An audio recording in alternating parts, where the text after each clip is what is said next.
O livro de Urântia foi entregue à humanidade por seres de altas hierarquias espirituais.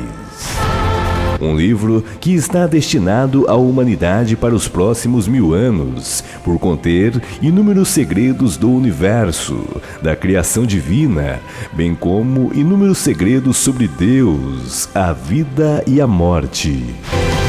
No livro é relatado a grande guerra ocorrida nos céus, orquestrada por Lúcifer, aquele que um dia andou nos caminhos retos do Criador.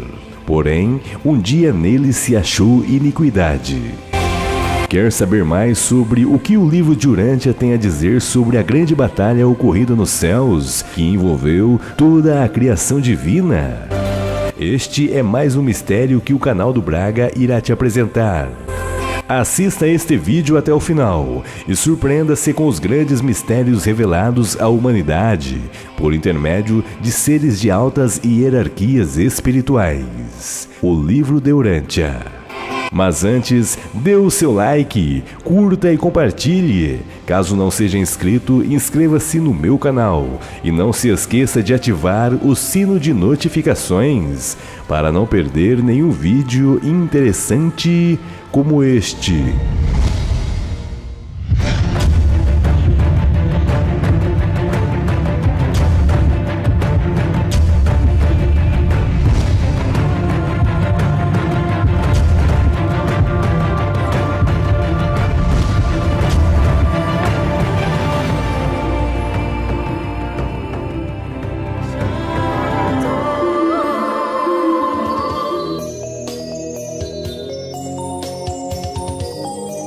As Sagradas Escrituras mencionam que existe uma grande guerra espiritual travada contra a humanidade.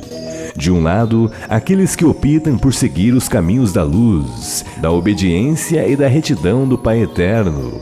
E do outro, aqueles que optam pela ignorância, pela desobediência das leis divinas, aderindo assim aos caminhos sombrios, o caminho das trevas.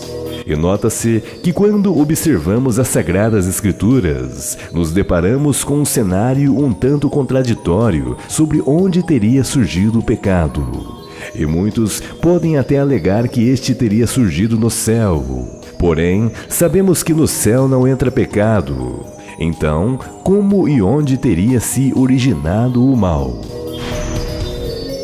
As Sagradas Escrituras então responde esta questão, que está citada no livro do profeta Ezequiel, capítulo 28, verso 14, onde diz que o nosso adversário era um querubim ungido da guarda de Deus. Perfeito era nos teus caminhos desde o dia em que foste criado. Possuía grande formosura, porém certo dia nele se achou iniquidade. As Sagradas Escrituras dizem que sua sabedoria fora corrompida por causa do teu resplendor. E assim, este se rebelou contra o Criador, sua criação, e contra as leis divinas. Porém, o que o livro de Urântia tem a nos dizer sobre a grande rebelião orquestrada nos céus por Lúcifer?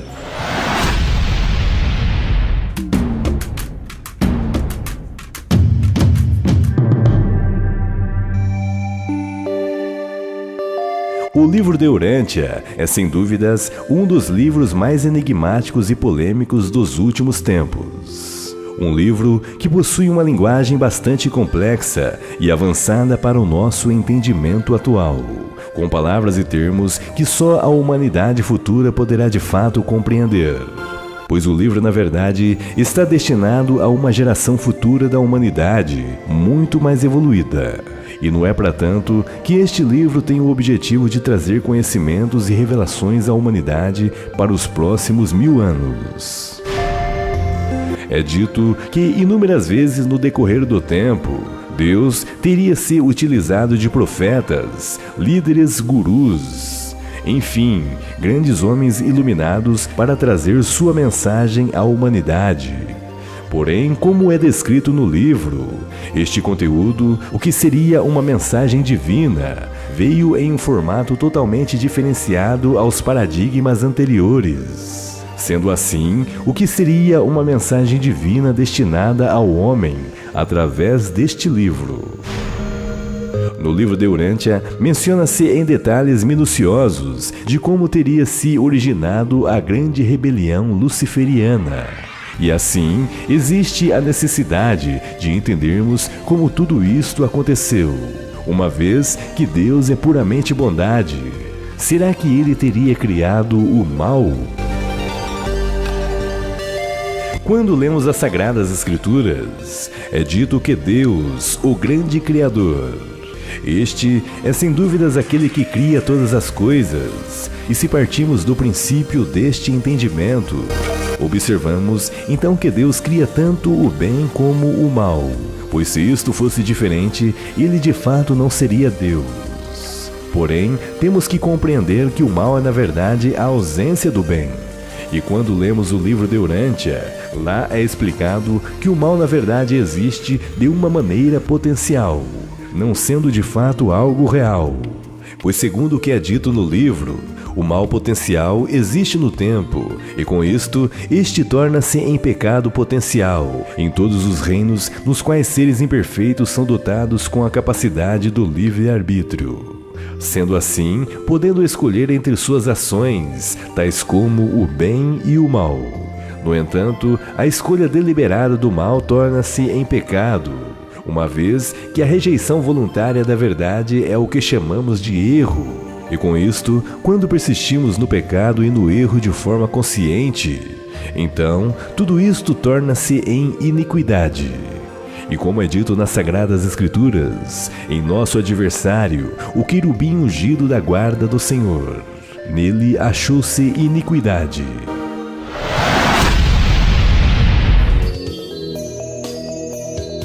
De acordo com o documento 53 do livro de Urântia, lá é dito que Lúcifer era um brilhante filho de Micael de Nebadon e da ministra divina da ordem Lanonandek. Os seres Lanonandeques, antes de iniciarem suas funções, passam por um curso de aprimoramento nos mundos dos Melquisedeques. E assim, estes seres são classificados de acordo com suas aptidões, personalidade e alcance de realização. E com isto, classificados em sua hierarquia, como primários, secundários e terciários. E Lúcifer, como era brilhante, este era classificado como um Lanonandek primário da mais alta ordem hierárquica. Estes seres, conforme sua classificação, são destinados a várias funções administrativas dos universos criados por Deus. Estes são mais conhecidos como soberanos de sistemas e também como príncipes planetários. A história conta que Lúcifer havia tido experiências de serviço em muitos sistemas, e assim havia destacado como um alto conselheiro do seu grupo, distinguindo-se pela sua sabedoria, sagacidade e eficiência. Este era o número 37 da sua ordem, e quando indicado pelos Melquisedeques, este ficou entre as 100 personalidades mais capazes e brilhantes dentre um total de 700.000 de sua espécie. Porém, em determinado tempo, algo aconteceu. Seu coração foi corrompido pela sua formosura e esplendor, dotado de um sentimento egóico, onde rendeu-se a um desejo de uma liberdade pessoal, e assim rejeitando a lealdade universal, seguida de sua desconsideração pelas obrigações fraternais e, consequentemente, a cegueira das relações cósmicas. É citado no livro que no universo de Nebadon, onde há o domínio de Cristo Micael, existem 10.000 sistemas de mundos habitados. E em toda a história dos filhos Lanonandeques, apenas 3 soberanos de sistemas desrespeitaram o governo do Filho Criador. No livro de Urântia, então menciona o que está escrito nas Sagradas Escrituras da Bíblia, onde diz que Lúcifer era perfeito em teus caminhos, desde o dia em que foste criado, até que a falta de retidão fora encontrada nele. No livro, então cita que Lúcifer era um grande governador dos sistemas do universo. Nota-se que estamos falando de um universo local, pois segundo o livro, existe uma infinidade de universos criados por Deus, com inúmeros sistemas dotados de trilhões de planetas. Neste contexto, vemos então a grandeza do Criador perante sua criação e tudo o que havia ocorrido por parte da rebelião luciferiana. Na verdade, perante a grandeza do Criador, aquilo não foi nada. Como foi dito, as três maiores personalidades que se rebelaram contra Deus foram Lúcifer, Satã e Caligástia. Lúcifer, como era um dos grandes governantes soberanos do sistema, tinha seu leal assistente por nome de Satã, também um Lanonandek primário, inclusive o sistema Satânia no qual estamos inseridos. Este foi nomeado por Lúcifer em homenagem a seu assistente, e Caligástia, uma outra personalidade também dos grupos dos Lanonandeques. Este pertencia ao grupo secundário, e assim, quando colaborou com a rebelião de Lúcifer, acabou se tornando o deus de Urântia, ou seja, o deus tirano do planeta Terra, que segundo o livro, este é aquele que chamamos de diabo. No livro de Urântia diz que Lúcifer, mesmo sendo um rebelde diante de sua transgressão, antes de Micael de Nébadon, ou seja, antes de Jesus Cristo tomar posse por sua própria conta de Urântia, ou seja, do nosso planeta, muitos seres ainda evitavam de demonstrar desrespeito e desdém por Lúcifer, uma vez que ele tinha um alto cargo hierárquico diante da criação. E no livro, então explica que quando houve a disputa do corpo do profeta Moisés, pois este foi ressuscitado, houve uma grande disputa entre Lúcifer e o arcanjo Miguel, que é citado no livro como o arcanjo de Micael. Este não ousou proferir juízo de acusação contra ele, mas simplesmente disse: que o juiz te repreenda. No livro, então explica que o julgamento destas questões é pertencente aos anciões de dias, o que seriam seres muito elevados diante da criação divina, governantes deste super-universo. É dito no livro que quando Micael veio para a Urântia em carne humana, ou seja, Jesus Cristo, Lúcifer, Satã e Caligástia aliaram-se juntos para atrapalhar a missão do Mestre, porém sem sucesso. É dito no livro que o Mestre Jesus Cristo acabou tomando posse por sua própria conta de Urântia, o que é chamado de uma missão de auto-ortoga.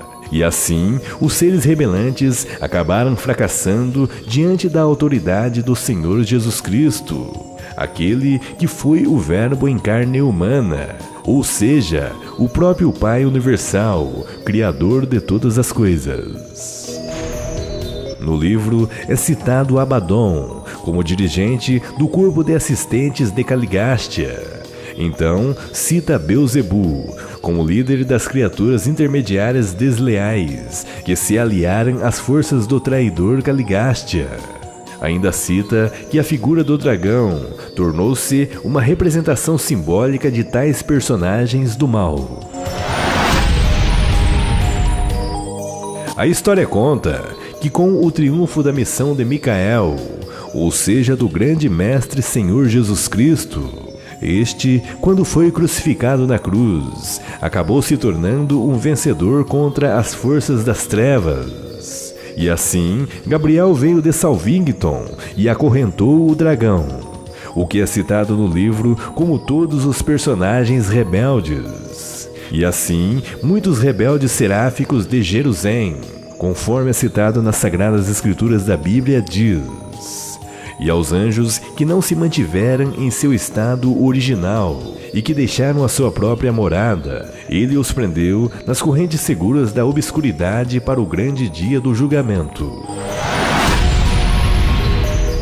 Quando observamos estas descrições citadas no livro de Urântia, entendemos que com a rebelião, os seres celestes rebeldes acabaram sendo modificados de seu estado original angelical.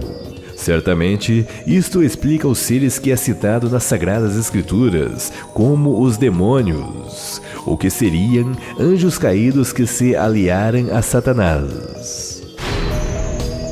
O livro de Urantia então começa a entrar no que seriam as causas da rebelião no céu.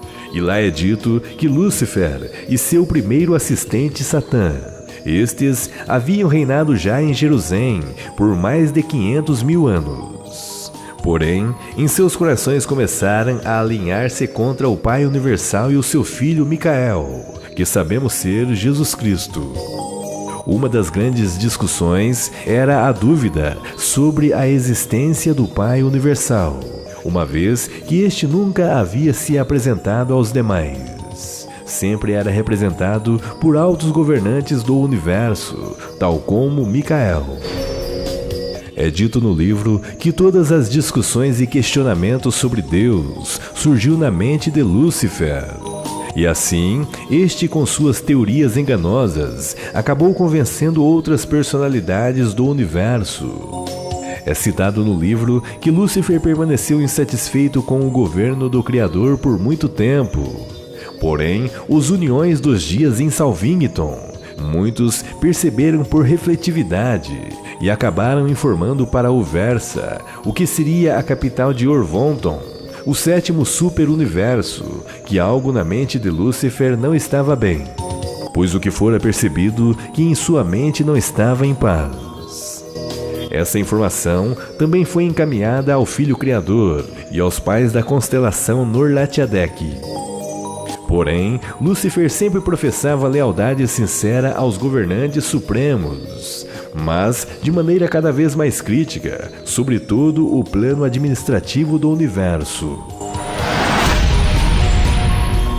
A primeira vez que Lúcifer havia demonstrado sua primeira deslealdade, manifestando assim um comportamento mais enérgico de seu descontentamento, foi quando ocorreu a visita de Gabriel a Jerusalém. Poucos dias após a proclamação aberta de Lúcifer pela liberdade, Gabriel ficou tão profundamente impressionado que teve a certeza da iminência de uma ruptura. Este foi a Edentia, ao planeta sede de Norlatiadec, conferenciar com os pais das constelações, a fim de que medidas fossem tomadas em caso de uma rebelião declarada.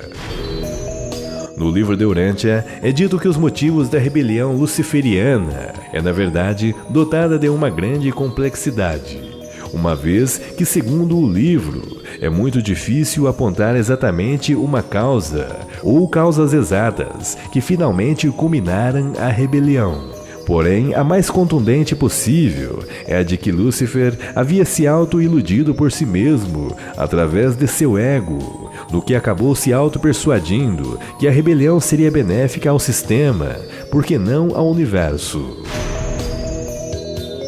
A história conta que toda esta discussão é desordem por parte de Lúcifer, aquele que um dia andara nos caminhos retos do Senhor. Agora estava se debatendo contra a administração do Criador. Este, além de duvidar da existência do Pai Eterno, questionava a autoridade de Micael ser o soberano do universo de Nébadon. Ele dizia que poderia aceitar Micael como seu pai criador, porém jamais como o seu Deus, nem como o seu governante de direito. Lúcifer então atacou com profunda amargura o direito dos anciões de dias por interferir nos assuntos dos sistemas e universos locais.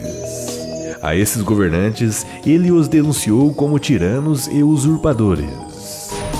Ele afirmou a seus seguidores que os anciões de dias, nenhum deles poderia fazer algo para interferir na operação da conquista de um governo autônomo, desde que anjos e homens tivessem a coragem para afirmar a si próprios, como de modo ousado, a reclamação de seus direitos. Ele argumentou que os executores dos anciões de dias poderiam ser impedidos de funcionar nos sistemas locais. Para tanto, bastava que os seres nativos afirmassem sua independência. Ele dizia que a imortalidade era inerente às personalidades do sistema, uma coisa que seria natural e automática. Quanto à ressurreição, todos os seres viveriam eternamente, se não fossem os atos arbitrários e injustos dos executores, a mando dos anciões de dias. Lúcifer era contra o plano universal de aperfeiçoamento dos ascendentes mortais. Ele dizia que era desnecessário demandar tanta energia na preparação de mortais ascendentes. Ele dizia que isto era sem ética. Ele então dizia que os finalitores haviam sido corrompidos por excesso de disciplina e que preparar mortais para um destino desconhecido, o que seria a volta para a casa do Pai, era tudo uma ficção.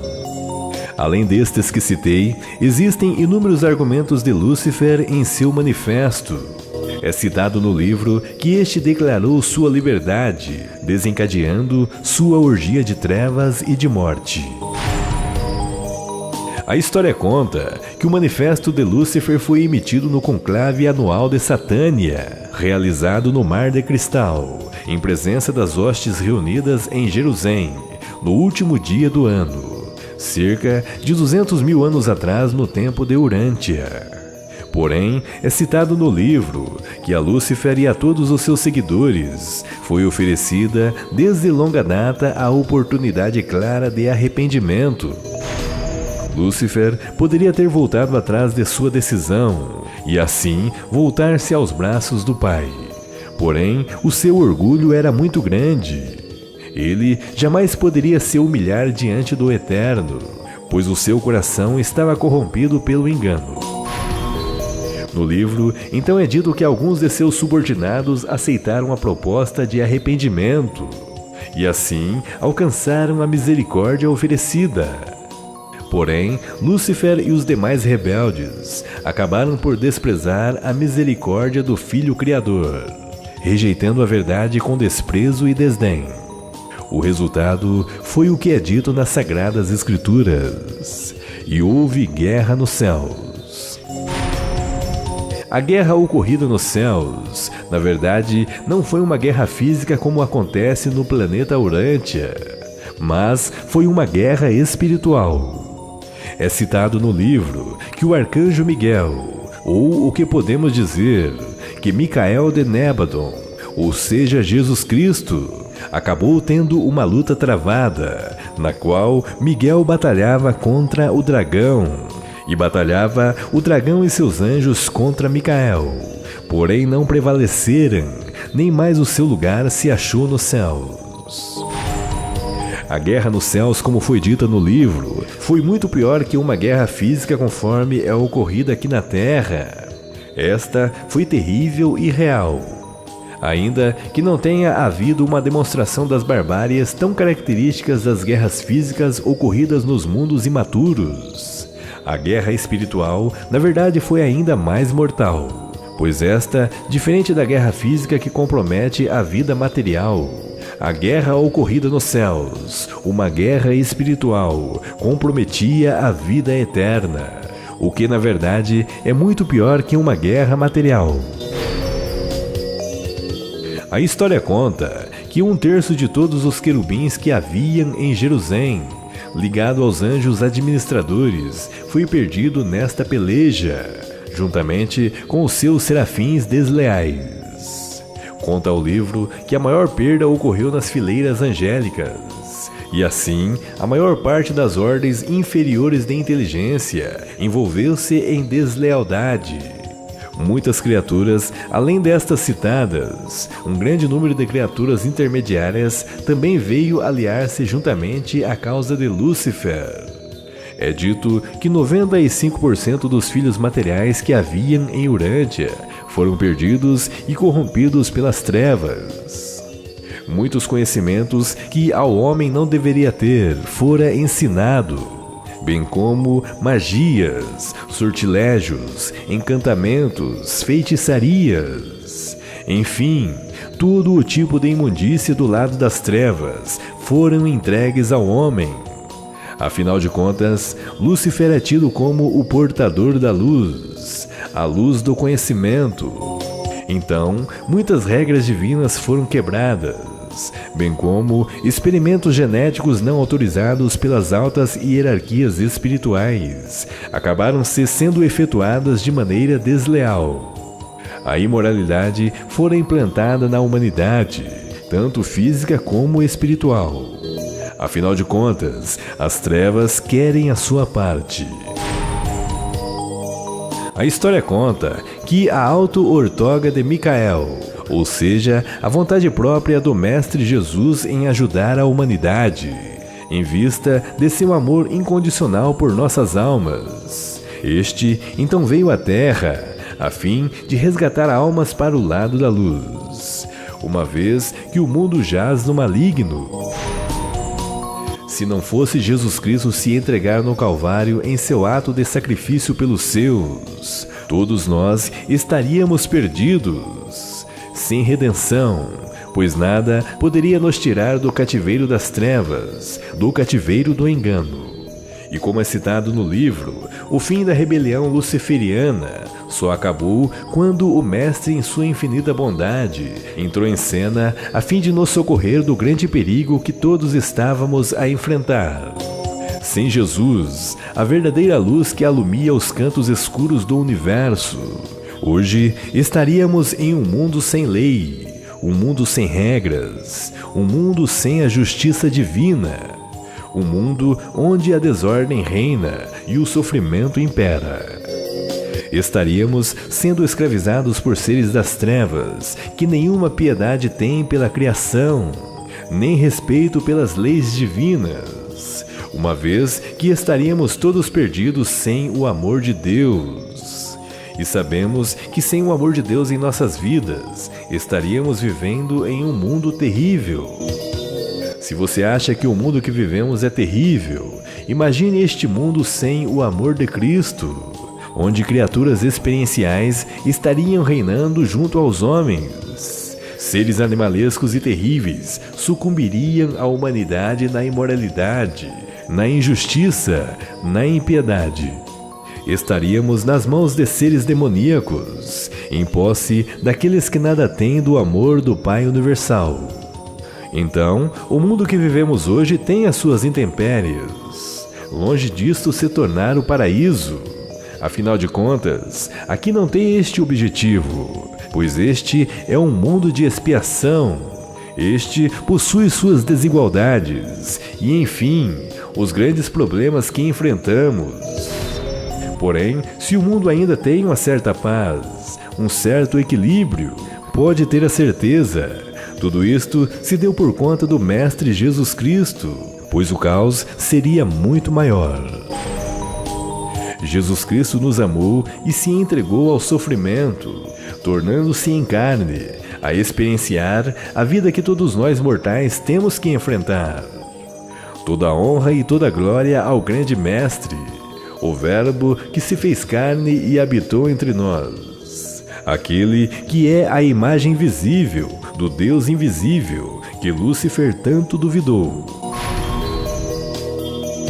O livro de Urântia então diz que hoje a situação atual perante a rebelião causada foi que a misericórdia fora oferecida aos seres rebeldes. Afinal de contas, Deus é amor. E, logicamente, se estes seres se arrependessem de seus pecados, certamente teriam sido perdoados. Porém, estes seres trevosos afastaram tanto do amor de Deus, do amor do Pai Universal, que se tornaram criaturas ausentes de arrependimento. É dito no livro que nenhum destes líderes aceitou a oferta misericordiosa do Criador.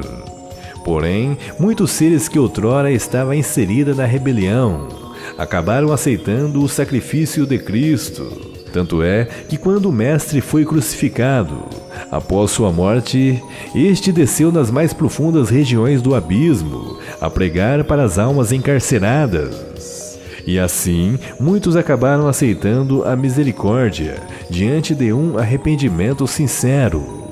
Tudo isto aconteceu então quando o Mestre ressuscitou.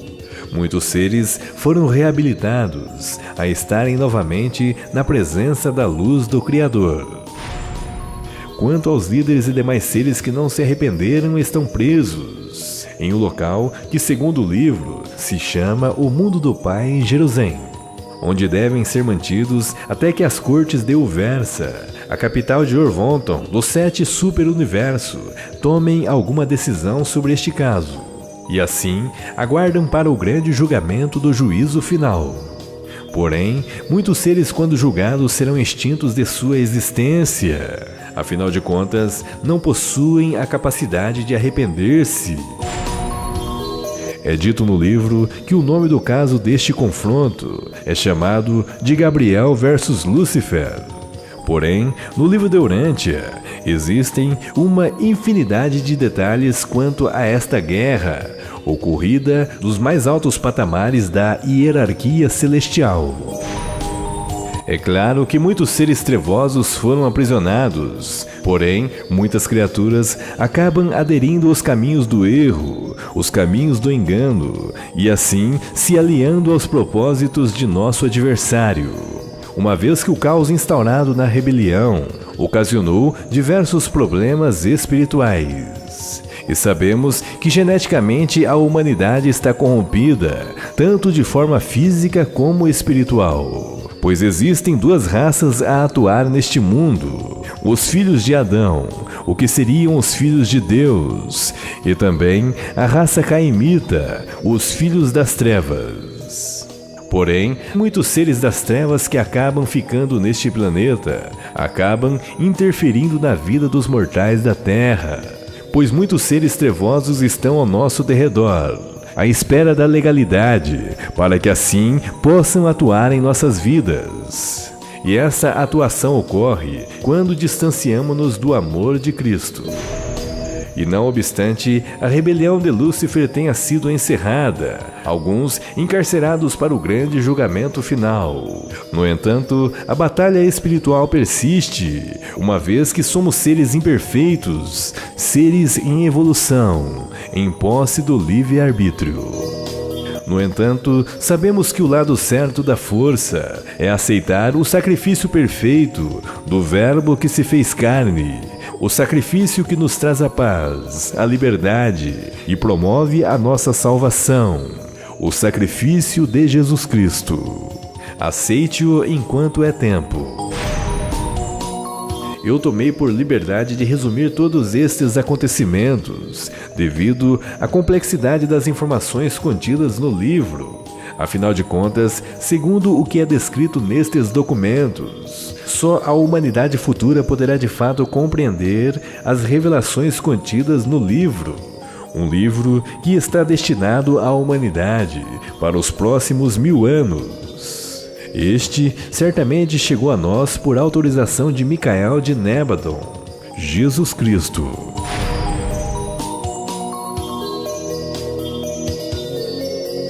Olá pessoal, tudo bem com vocês? Gostaria de saber qual a sua opinião sobre este assunto. Deixe seu comentário, sua opinião é muito importante para nós.